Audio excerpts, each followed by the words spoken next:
vaccine incentive program. And the Olympics face a broiling Tokyo heat wave. Also, the NFL cracks down on player vaccinations for COVID-19 days before training camp begins. The 4 states' most watched news starts now. Authorities recover a body from the Spring River. This is KOAM News at noon. I'm Tanya Bach. Topping our first 7 minutes, the Carthage Police Department discovered the body shortly after noon yesterday. Authorities believe the body is Thomas Whittaker of Carthage. Whittaker has been missing since July 6th. Carthage PD is conducting a death investigation and waiting on pathology reports before officially confirming his identity. More than 100,000 Missourians are already signed up for the state's vaccine incentive program. 900 residents who are or will become vaccinated will win $10,000. Missouri residents who are vaccinated in another state are also eligible, but they will have to supply their vaccine card to prove they were vaccinated. Officials also reiterated the program's main goal is to get unvaccinated Missourians to at least look at getting the vaccine. 500,000 people, looking at a website that's packed with factual information about vaccination in the state of Missouri. 500,000 people taking a look at that is a win already. Officials say Missourians will not be able to remain anonymous if they win. The state will announce their name and the city and county where they live. The first drawing is set for August 13th. Well, you may not be feeling like a winner when you step outside this weekend. That is, unless you love the heat. Michael Hayslip joins us with the first look at the forecast. All right, Sonia, I'm going to come back to this map that we got up right here because you're going to break this down for us in just a little bit. But what I was doing was updating why it's so hazy outside. So let's go to the old tower cam here outside of Television City. And you may notice that it's been that way, especially during the afternoons. Now, we've had plenty of sunshine, and as Tanya said, it's been a quick little heat up. As a matter of fact, we're already approaching 90 degrees right now in Chanute, 86 in Joplin, 82 in Monette and Cassville. And you are going to see the hotter temperatures the farther that you move out to the north and out to the west. It's one of those things where the old heat dome in the upper plains is collapsing down upon us. And so that's why that makes a huge difference. Now, as far as our weather trend for today goes for the next 24 hours, we're going to be able to push up into the low 90s for the most part. A little southerly breeze, just 5 to 10 miles per hour. And it's really not making that much of a difference right now as far as our temperature and what you would consider what it feels like. We're seeing probably about a 4 to 5 degree difference. That will increase a little bit, but our humidity is really kind of helping us out so far. As we look at future track, anything that does come precipitation wise, that is going to come up from the south through northwest Arkansas, really most of it staying to the south of I-44. And while we don't have any current heat advisories in effect, that is subject to change because look at what happens when we get to Saturday and Sunday and we find ourselves up into the mid-90s. So Tanya, that satellite that I was using earlier, that's called the GOES 5 satellite. And what that enables us to do is we go to what's called the nitrate extinction. Now, when I say extinction, no, it doesn't mean that things are dying off or anything like that. But what it enables us to do is actually look at the wildfires that they have and kind of track them because that haze that we mentioned, well, that is actually a result of all that smoke that's moving off the west coast and from Canada and then making its way through us right now, see in the blue, and then progressing all the way to the east coast. So it's not just us in the wildfire haze. As a matter of fact, it's just about everybody east of the Mississippi as well, despite the fact these fires are on the other coast. We'll do a little bit more of a geographic breakdown when I see you in a bit. All right, well, you're talking about the wildfires. The National Interagency Fire Center says it's monitoring more than 80 wildfires in 13 states, fires that have now burned more than 1 million acres. The so-called bootleg fire in Oregon is the nation's biggest active wildfire. It's about half the size of Rhode Island. Crews now have it 40% surrounded, and its pace is slowing, but it has already burned some 70 homes. Now, south of Lake Tahoe, blowing embers from the Tamarack fire ignited a fast-moving spot fire, prompting new evacuations on the California-Nevada line. In the western Sierra, the Dixie Fire has ballooned to more than 223 square miles. The Tokyo Summer Games are shaping up to be a scorcher with temperatures reaching well into the 90s. CBS's Ian Lee shows us how athletes and organizers are coping. These cheerleaders in Japan are having fun in the sun, getting folks pumped for the Olympic Games. But it's a tough sell when it's hot, humid, and just plain miserable outside. The humidity and heat are ridiculous, this woman says. I personally don't think this weather is suitable for the Olympics. Misters around the city are struggling to keep people cool as temperatures top 90 degrees. Some athletes can't cope. This Russian archer fainted Friday during a qualifying round. The American rugby team is pulling out all the stops to tackle the stifling temperatures. We have slushies, we have proper cooling methods, ice baths and stuff like that. Others figured if you can't beat the heat, you might as well prepare for it. New Zealand's men's hockey team spent months sweltering in heat chambers at home to get acclimated. And had plenty of time in the heat chamber and plenty of training to be able to get ourselves as good as we can from within New Zealand. Tokyo's heat even has some medical experts worried that heat stroke could be confused with COVID. Both share similar symptoms like high fever and dehydration. With the games now fully underway, one of the biggest contenders for athletes may just be the heat.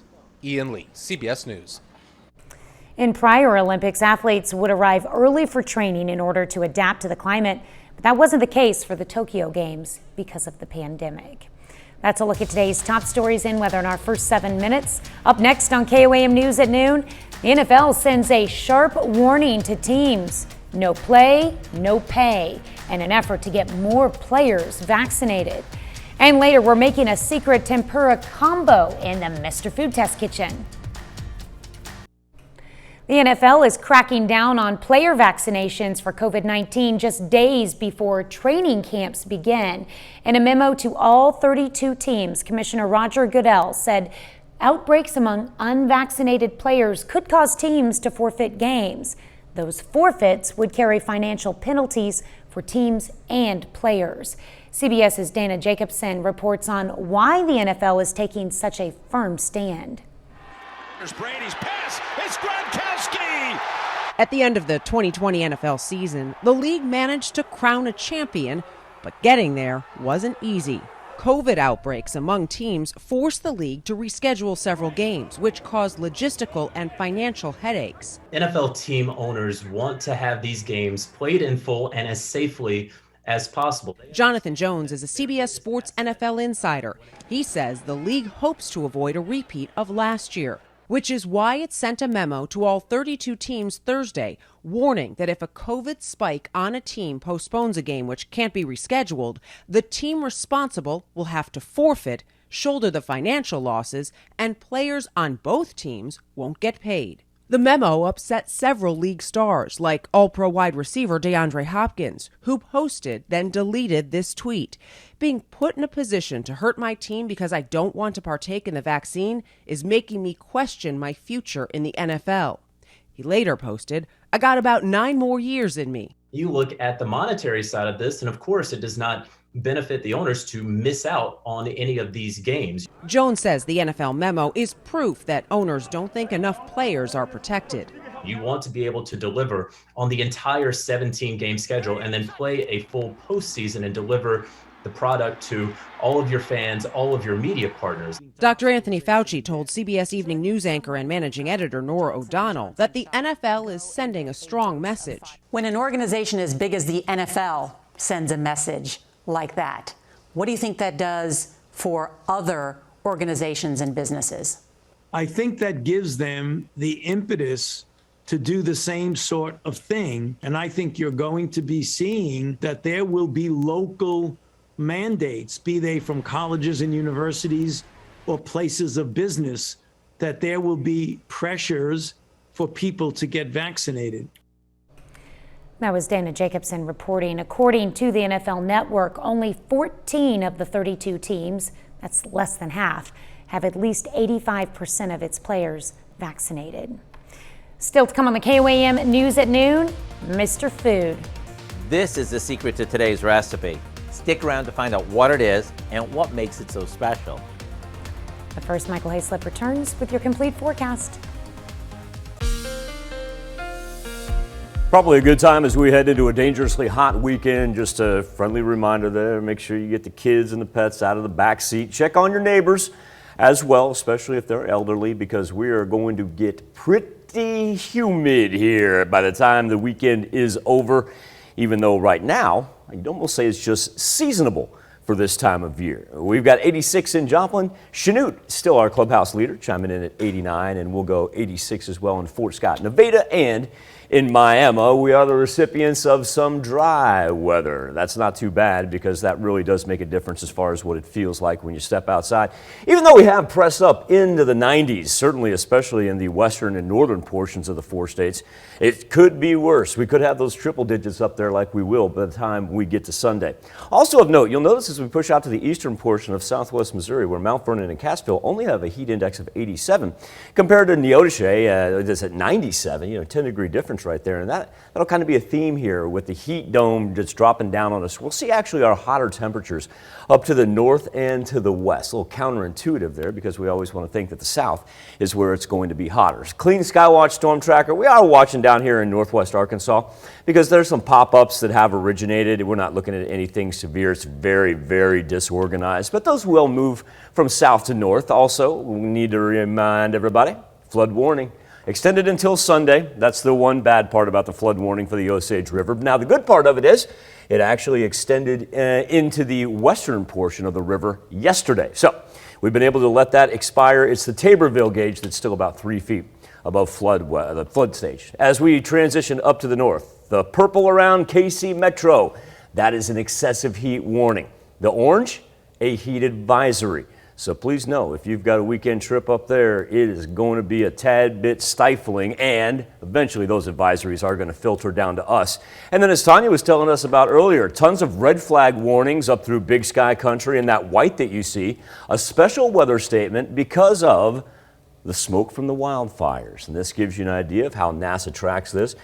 13 states are currently in the midst of wildfires. Here's that large one up in Northern California, and you can tell the smoke almost follows the jet stream right there, but it's made it right now all the way to the East Coast, and that's why we get that haze that we see during the afternoon. It kind of filters the sunlight a little bit, if you will. Certainly doesn't block it by any means, but yeah, if you've been wondering about that, that is the reason. Luckily for us, our ozone layer, our ozone count, very, very low, very low. So we do not have any air quality concerns with the smoke.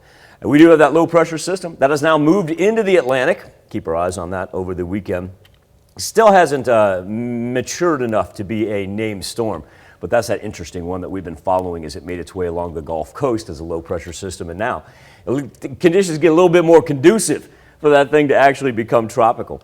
As we push through Friday, it's really the upper plains. Look at portions of North Dakota, Minnesota, into Wisconsin. That's what's going to mimic the severe thunderstorm risk map. They are in the low category, high winds and hail. But for us, it's down south. Anything that we do see pop up really kind of wants to ride east of the Ozarks. It'll be to the south and east of I-44, and then as we work into Saturday afternoon, just about the same timing, say in between 2 and 5, very sporadic, and like I said, anything that we do see, probably not even enough to hamper the ground from soaking it in. One thing that we do need to prepare for, though, Saturday and Sunday, once those begin to get us into the mid-90s, Tanya, we have no reprieve. We're going to ride those triple-digit heat indices all the way through next week. All right. Well, definitely going to be hot. We need to be prepared and stay safe and drink lots of water and use hot some one. luck. Yeah. It's the end of July. It happens. It should. We're due for it. I mean, we're temperature-wise, we really are. Yeah. All right. Thanks, Michael. We take this time to honor today's four-state hero, Staff Sergeant Harold Kirk in the U.S. Army. The soldier from Pittsburgh, Kansas, joined the Company G 112th Infantry in 1944. He fought at Rhineland, Ardennes, and throughout Central Europe during World War II. Staff Sergeant Kirk earned 3 Bronze Stars and the Good Conduct Medal for his service. To Harold Kirk, we thank you, our four-state hero. Today's recipe brings the flavors of your favorite Asian restaurant to your own kitchen. Howard shows us how to make his secret tempura combo in the Mr. Food Test Kitchen. If you've ever wondered how restaurants make really good tempura, you know, the kind when the batter is so light and crispy, you can't seem to get enough of it, pay close attention because we're revealing how they do it. All we do is combine some biscuit mix with a bit of cayenne pepper, garlic powder, and salt. Then we'll add our secret ingredient, club soda. The bubbles in the soda make the batter nice and airy. Once that's mixed, we can dunk strips of chicken, broccoli florets, whole mushrooms, zucchini chunks, or any veggie meat or fish we want. Once each piece is well coated, we'll carefully add one piece at a time to some hot oil. If you have a countertop deep fryer, this is a good time to take it out. Otherwise, a soup pot will do the trick.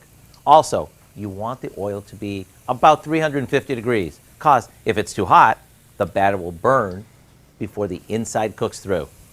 Once they're golden, remove them from the oil, drain them on paper towels, and repeat the process until everything is done.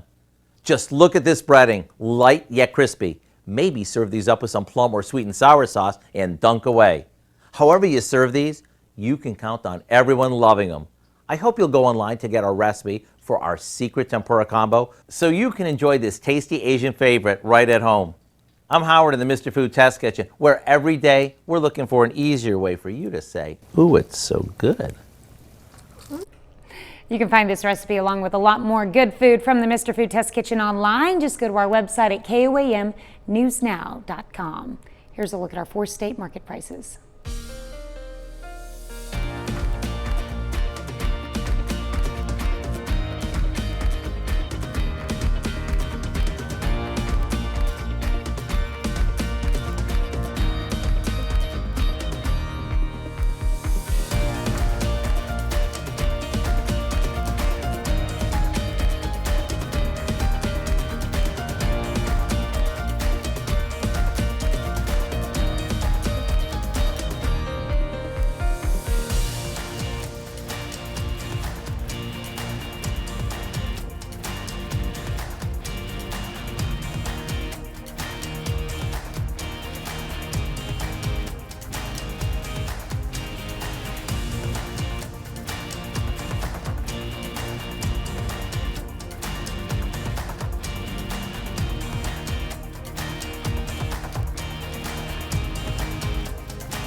No heat advisories yet. That is subject to change as we work into the weekend. We're already approaching the 90-degree mark this afternoon, feeling about like 96, 97, but go ahead and let's chalk up and plan on triple digits on the board for what it feels like Saturday, Sunday, Monday, Tuesday, Wednesday, Thursday. Let's just do a 7-day and not a 10-day. No, I said don't do it. We'll get there. The glory of live television, folks. Man. All right, well, coming up tonight at 5, some companies now have workers heading back to the office, but many would prefer to work from home permanently. We've got advice about making it work for the long term. Plus, Jasper County residents will soon vote on whether to increase the county's sales tax. Find out where that money will go. And we meet a Northeast Oklahoma woman who's spreading positive messages through signs. Join us for those stories and much more tonight on the KOAM News at 5. I want to thank you all for joining us here on the KOAM News at noon. Tanya and I will see you again Monday morning. And the rest of the team will see you right back here at 5 o'clock.